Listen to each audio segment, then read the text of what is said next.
नमस्कार, good morning everybody. Ram Ram जी।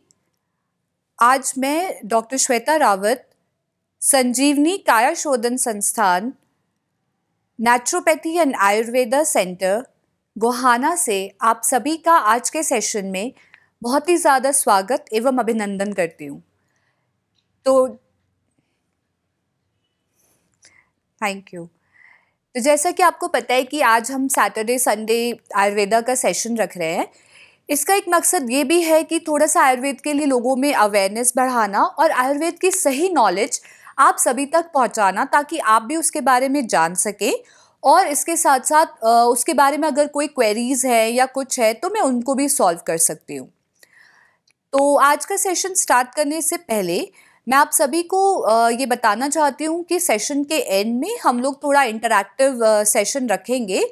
तो अगर किसी को कोई भी क्वेरीज है या कोई भी क्वेश्चंस हैं तो आप लोग मुझे इस नंबर पे व्हाट्सएप कर सकते हैं और उसके आंसर्स के लिए हम लास्ट में थोड़ा 10-15 मिनट्स रखेंगे अगर आपको कोई क्वेरीज है तो।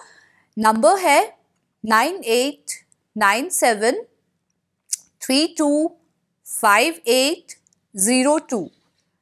मैं एक बार फिर से रिपीट कर देती हूँ, 9897325802। तो इस नंबर पे अगर आपकी कोई भी क्वेरीज है आप मुझे इस नंबर पे व्हाट्सएप कर सकते हैं और उसको हम सेशन के एंड में सॉल्व करेंगे। मैं एक बार नंबर आप लोगों के लिए फिर से रिपीट कर देती हूँ जो नए पार्टिसिपेंट्स हमारे साथ जुड़ रहे हैं। 9897325802। हाँ जी, हाँ जी, हाँ जी, बिल्कुल। 9897325802। तो इस नंबर पे आप क्वेरीज अपनी डाल सकते हैं और हम सेशन के एंड में इसको ले लेंगे। और इसके बाद अगर आपको किसी को भी प्राइवेट कंसल्टेशन या कुछ भी और जानकारी चाहिए तो आप चेतन जी के नंबर पे जो हम ग्रुप में सर्कुलेट करते हैं आप उस पर भी एक बार डाल सकते हैं क्वेरी, तो हम आपका वो कंसल्टेशन भी अरेंज करवा देंगे। तो अब सेशन स्टार्ट करते हैं। थोड़ा सा आयुर्वेद के बारे में विस्तृत जानकारी देने के लिए आजकल आयुर्वेद का बहुत स्कोप बढ़ गया है और बहुत ज़्यादा अवेयरनेस भी बढ़ गई है। लोग थोड़ा अवेयर होने लगे कि हाँ, आयुर्वेद जैसी भी कोई हमारी पैथी है। स्पेशली आजकल इस पैंडेमिक के टाइम में आयुर्वेद का बहुत ज़्यादा प्रचार भी हुआ है, बहुत रिसर्चेस भी हुई हैं, बहुत सारे हॉस्पिटल्स, बहुत सारे कॉलेजेस में रिसर्च की गई है कि क्या कुछ मेडिसिन ऐसी हैं आयुर्वेद में जो इस कोविड-19 में भी हेल्प कर रही हैं और इसके रिजल्ट्स बहुत ही पॉजिटिव रहे हैं। हमारी आयुर्वेदिक पैथी भी इस टाइम पे बहुत अच्छा रिजल्ट दे रही है, क्योंकि ये तो सभी को पता है कि कोविड-19 की बहुत कोई भी अभी तक प्रूवन मेडिसिन तो है नहीं जो एग्जैक्टली ऐसा हो कि हाँ, जैसे ये मलेरिया की मेडिसिन है या फिर ये फीवर के लिए पैरासीटामोल देते हैं, ऐसा स्पेशली कोई ऐसी मेडिसिन तो है नहीं जो हम स्पेशली सिर्फ कोविड के लिए दे रहे हैं। सब सिम्टोमेटिक ट्रीटमेंट्स ही दे रहे हैं। इसी प्रकार से आयुर्वेद में भी बहुत सी ऐसी मेडिसिन हैं जो उसमें बहुत अच्छा रिजल्ट दे रही हैं, बहुत हेल्प कर रही हैं। तो इसके चलते भी हम आजकल रोज़ आर्टिकल्स पढ़ते हैं और लोगों में बहुत उसके लिए भी अवेयरनेस क्रिएट हो गई है।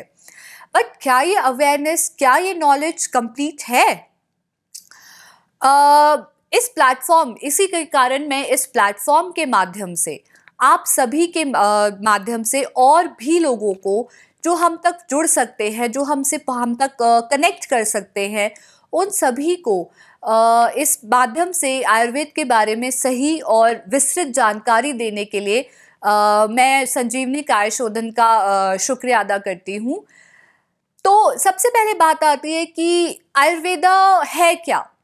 जब हम बात करते हैं कि अच्छा आयुर्वेदा भी कुछ है तो हमारे दिमाग में आता है कि हाँ, कुछ ऐसी पैथी है जिसमें जड़ी बूटियों से इलाज किया जाता है, कोई वैद्य होता है, वो नाड़ी देखता है और कुछ दवाइयाँ होती हैं जिनका कोई साइड इफ़ेक्ट्स नहीं होता है। बट आज मैं आपको बताती हूँ कि आयुर्वेदा एग्जैक्टली है क्या। अगर हम बात करें इसके संधि विच्छेद की तो आयुर्वेदा 2 शब्दों से मिलकर बना है। अगर हम उसको ब्रेक करें तो वो 2 शब्दों से मिलकर बनता है, आयु प्लस वेदा। अब आयु क्या है? आयु के आपके मन में आंसर आएगा कि हाँ, आयु क्या है? हमारी उम्र है। जी हाँ, बिल्कुल। आयु का अर्थ होता है एज या लॉन्जिविटी, और वेदा का अर्थ होता है साइंस। तो बेसिकली आयुर्वेदा क्या हो गया? Science of life. Science of life. अब हमने बात की कि हाँ, ये उम्र के बारे में है, आयु के बारे में बताने वाला एक साइंस है। तो ये आयु क्या है? अगर मैं आप लोगों से पूछूं कि आप अपने अपने अपने आंसर्स खंगोलिए अपने अंदर से, try to find out what do mean by age, तो जहां तक मुझे लगता है आप लोगों के अंदर एक आंसर आएगा कि जन्म से लेके मरने तक के बीच में जो होता है टाइम गैप, वो हमारी एज है। बिल्कुल सही है एक तरह से, लेकिन अगर उसको हम और साइंटिफिकली देखें और डीप में देखें तो एज या आयु बहुत सारी चीजों का संयोग है। सबसे पहले मैं एक श्लोक के माध्यम से आपको बताती हूँ आयुर्वेद के बारे में। हिताहितम सुखम दुखम आयुस्तस्य हिताहितम मानम च तच्च यत्र उक्तम आयुर्वेद स उच्यते।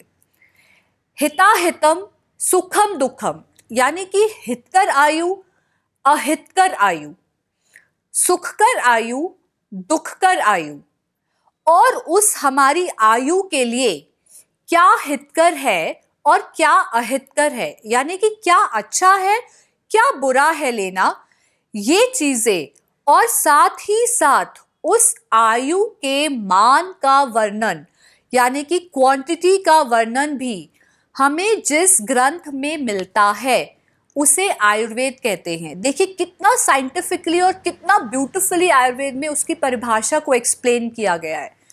अब हमने यहाँ पे बात की खूब सारे आयु के बारे में, हितायु, अहितायु, सुखायु, दुखायु, और उस आयु के लिए हितकर क्या है और अहितकर क्या है। तो अब हम बात करते हैं कि ये आयु क्या है। तो आयुर्वेद में इसके लिए भी एक बहुत ही सुंदर परिभाषा दी गई है। सत्व इंद्रिय शरीर इंद्रिय सत्वात्मा संयोगे धारी जीवितम नित्यग अनुबंधश्च पर्याय आयु उच्यते। देखिए, शरीर इंद्रिय सत्व आत्मा संयोगे, यानी कि शरीर इंद्रिय, शरीर हमारा फिजिकल बॉडी हो गया, इंद्रिय हमारी सेंसेस हो गई, सत्व, सत्व यानी कि मन हो गया, और आत्मा यानी कि उसमें सोल, संयोगे मतलब ज्वाइन करना। तो एक ऐसी खूबसूरत सी चीज जो कब बनती है? जब शरीर, इंद्रिय, सत्व और आत्मा का संयोग होता है, तब जाके वो आयु बनती है। और देखिए कितना ब्यूटीफुल है, कितना साइंटिफिक डेफिनेशन दी गई है। आप इमेजिन करिए कि उस आयु में से अगर हम इन चारों में से एक भी किसी चीज को हटा देते हैं तो क्या आयु रह जाती है? अगर हम बॉडी को हटा दें, सिर्फ इंद्रिय, मन और आत्मा होगी, तो क्या वो आयु है? क्या वो एज है या लॉन्जिविटी है? नहीं। अगर शरीर है मगर इंद्रिय नहीं है, शरीर के साथ सत्व है यानी मन है और आत्मा है, बट इंद्रिय एब्सेंट है, तो क्या वो आयु है? नहीं। अगर शरीर है, इंद्रिय है, पर मन नहीं है और आत्मा भी प्रेजेंट है, तो क्या वो आयु है? वो आयु तब भी पूर्ण रूप से हितकर आयु, सुखकर आयु नहीं बनेगी। ऐसे ही चौथा विकल्प, अगर शरीर भी है, इंद्रिय भी है, मन भी है, लेकिन आत्मा नहीं है, तो क्या वो एज है? क्या वो उम्र है? क्या वो आयु है? नहीं, वो तब भी आयु नहीं बनेगी। तो इन चारों के संयोग को, जो कि आज के टाइम में वेस्टर्न साइंस भी मानता है, combination of body, mind, intellect and senses is age, ये वेस्टर्न वर्ल्ड में भी एक्सेप्टेड है। तो ये परिभाषा हमें ऑलरेडी आयुर्वेदा में इतने हजारों साल पहले दी गई है। अब हमने बात कर दी कि ठीक है, आयुर्वेद की परिभाषा ये है जिसमें आयु का मतलब ये है, लेकिन ये इस आयुर्वेद का उत्पत्ति ही क्यों हुई? इसका एम क्या था? क्या जरूरत थी आयुर्वेद को अथर्ववेद में से निकाल के एक अलग उपवेद बनाने की? हर साइंस का कुछ ना कुछ प्रयोजन तो होता ही है। ऐसे ही सिमिलरली हमारे आयुर्वेद के भी 2 प्रयोजन बताए गए हैं। सबसे पहला उसका जो प्रयोजन है वो है स्वस्थस्य स्वास्थ्य रक्षणम आतुरस्य विकार प्रशमनम च। देखिए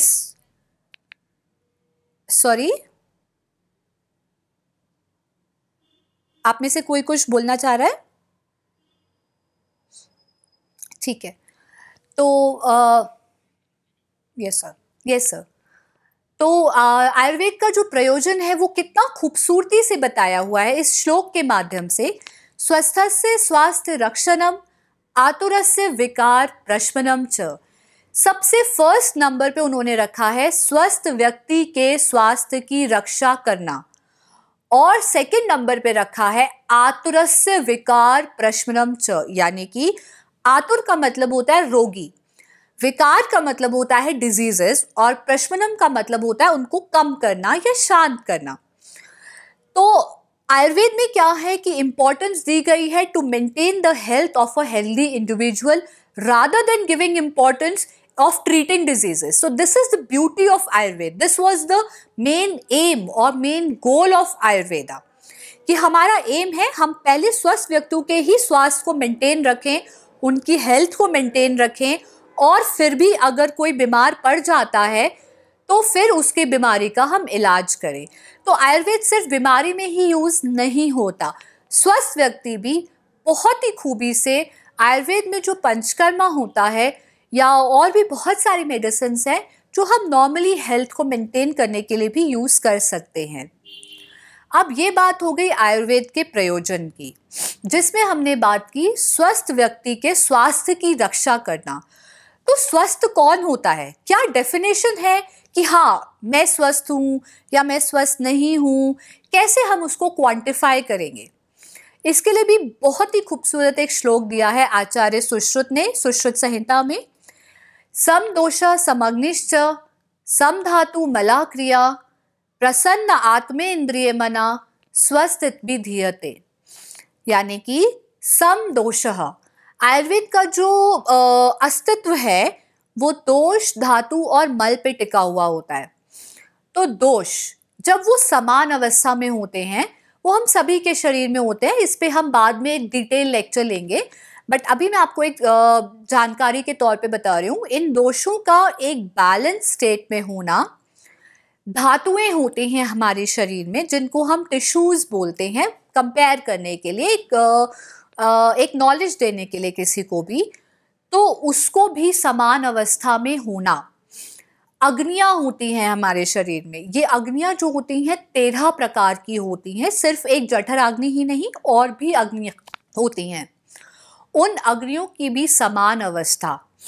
इसके साथ साथ ही जो हमारे शरीर में मल त्याग का प्रोसेस है, वेस्ट मटेरियल्स को एक्सक्रीट करने का जो प्रोसेस है, वो भी सुचारू रूप से चलता होता है, तभी हमारा जो आत्मा है, इंद्रियां हैं और मन है वो प्रसन्न होता है, और तब उसको हम कहते हैं स्वस्थ। यानी कि इतनी ब्यूटीफुल और इतनी इलैबोरेटेड डेफिनेशन है स्वस्थ की आयुर्वेदा में।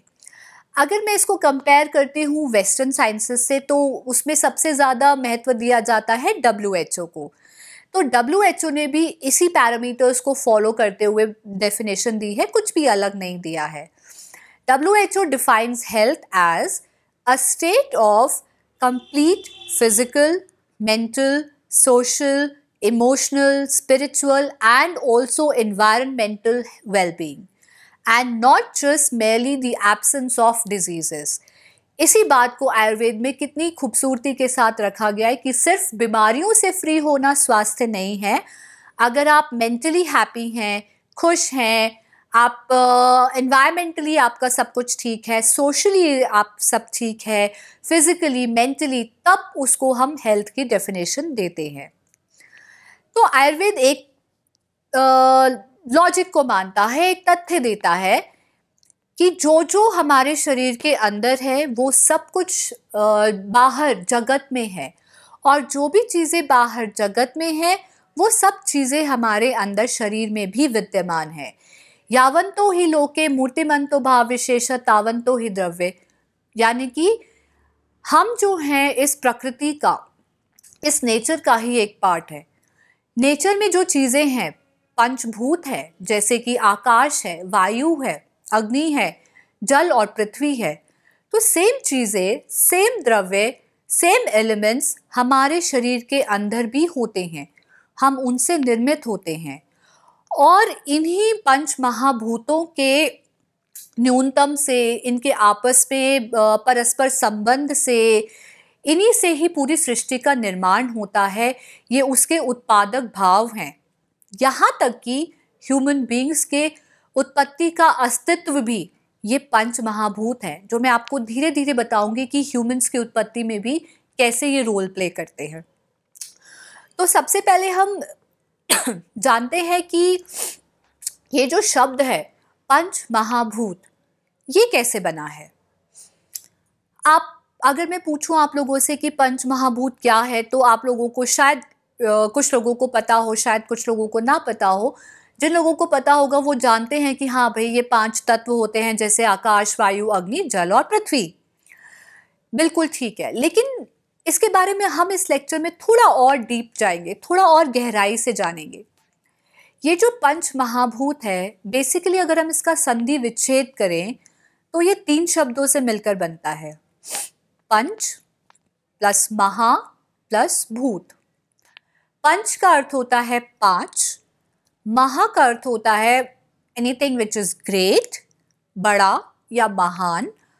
भूत का अर्थ होता है भूसत्तायाम, भूसत्तायाम यानी कि जिसकी सत्ता हो, जिसकी एग्जिस्टेंस हो।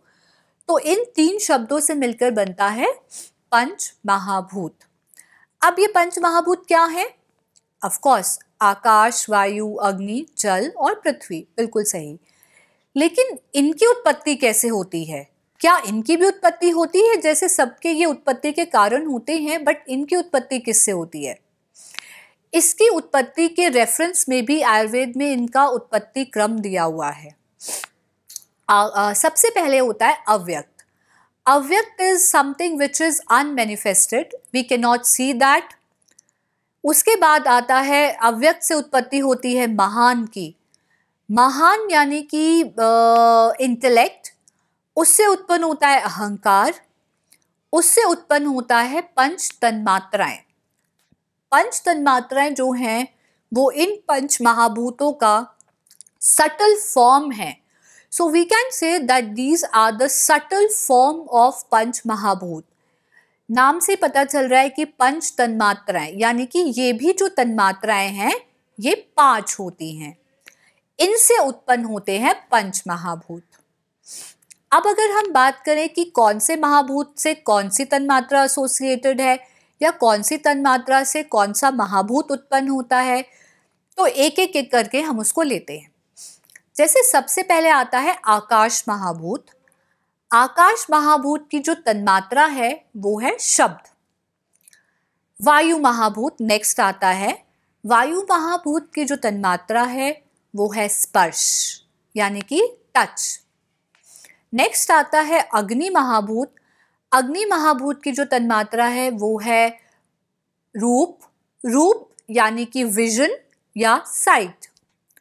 नेक्स्ट आता है जल महाभूत। जल महाभूत की जो तन्मात्रा है वो है रस।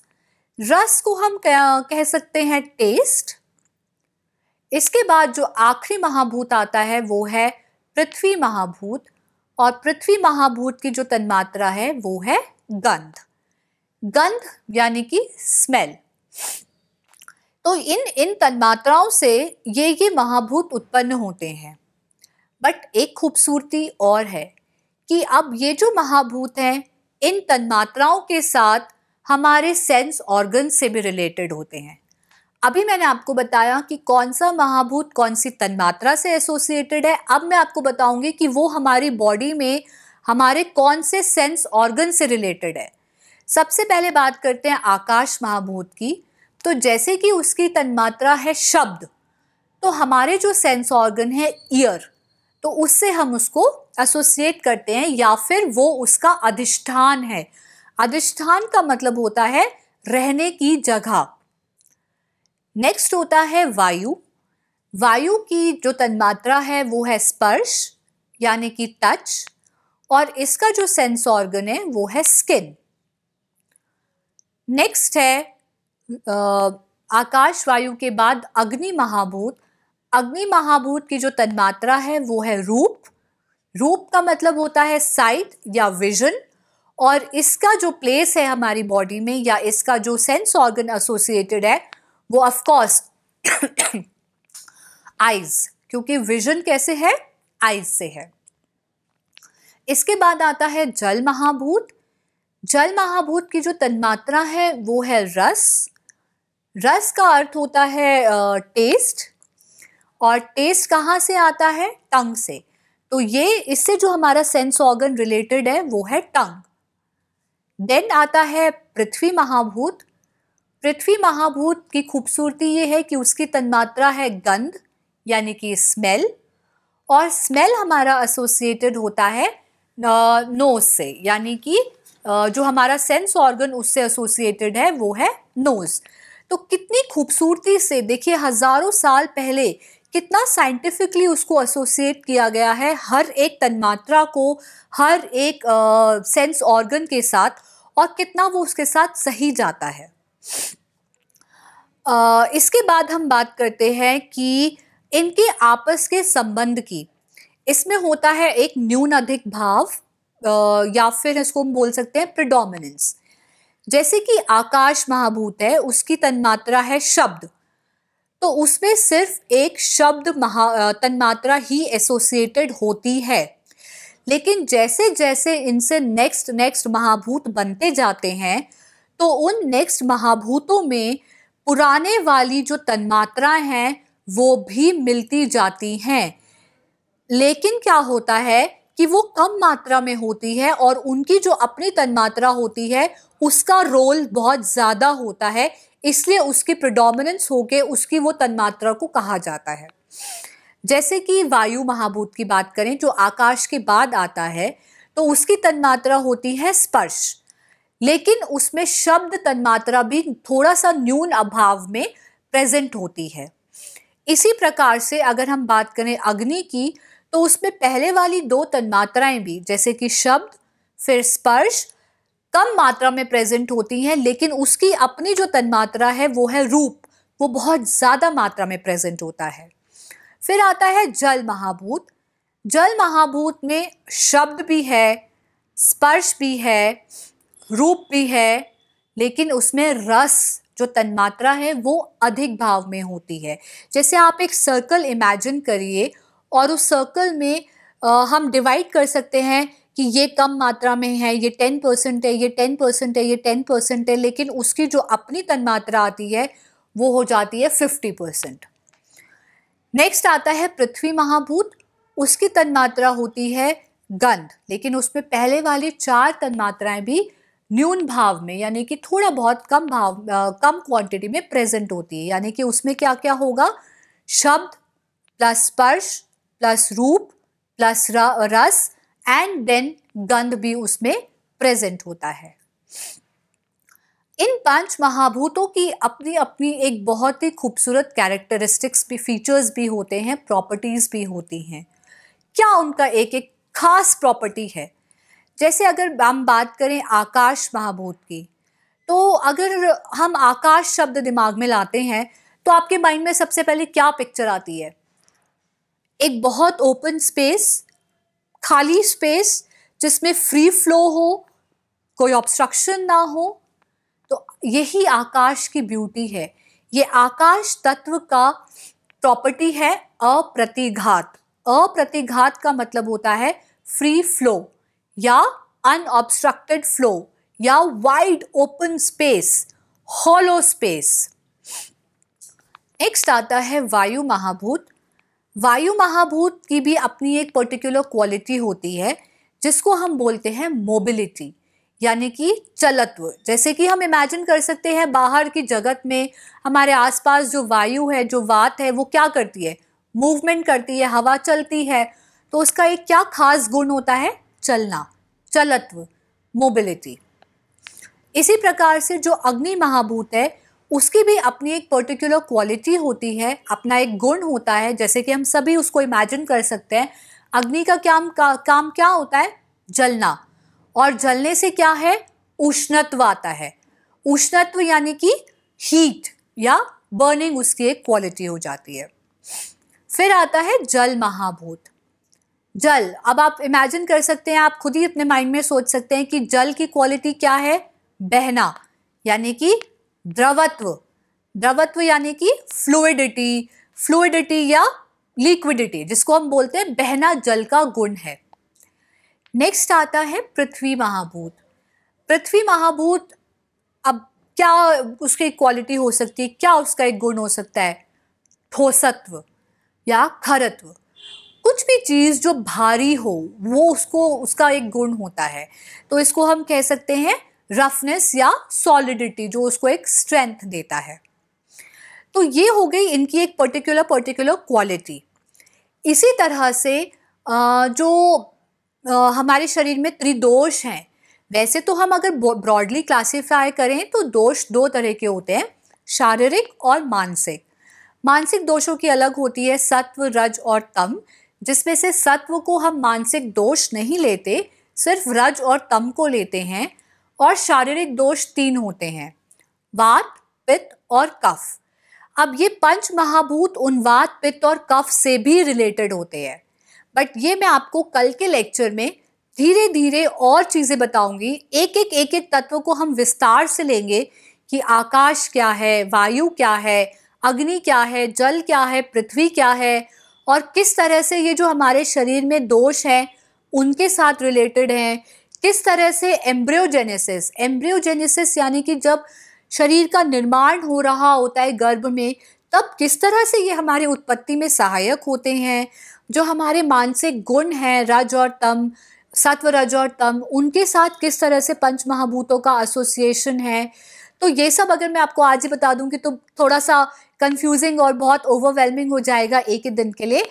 तो इस लेक्चर को हम इतना ही रखते हुए कल के लेक्चर में आगे के बारे में और हम डिटेल डिस्कशंस करेंगे।